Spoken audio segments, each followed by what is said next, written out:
Terrorist అడ్డల పైన అంటే terrorist అడ్డ పైన ఏ విధంగా బాంబు దాడి చేసి దాదాపు 90 అబోవ్ టెర్రరిస్టుల్ని చంపేసినారు.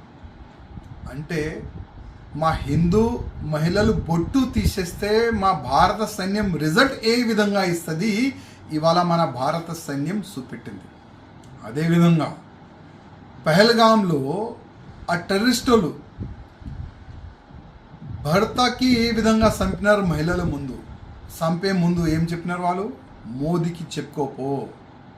ఇవాళ మోదీ గారు చెప్తున్నారు మా రిజల్ట్ ఈ విధంగా ఉంటుందని. ఇది ప్రారంభం. నేనైతే ప్రధానమంత్రి మోదీ గారికి ఒక రిక్వెస్ట్ చేస్తున్నా. ఇప్పుడు మనం స్టార్ట్ చేసినాం పాకిస్తాన్ పైన దాడు, పాకిస్తాన్ పైన యుద్ధమే స్టార్ట్ చేయాలి నా ఒక నివేదిక. ఎందుకంటే పాకిస్తాన్ ఒక టెర్రరిజం ఫ్యాక్టరీ.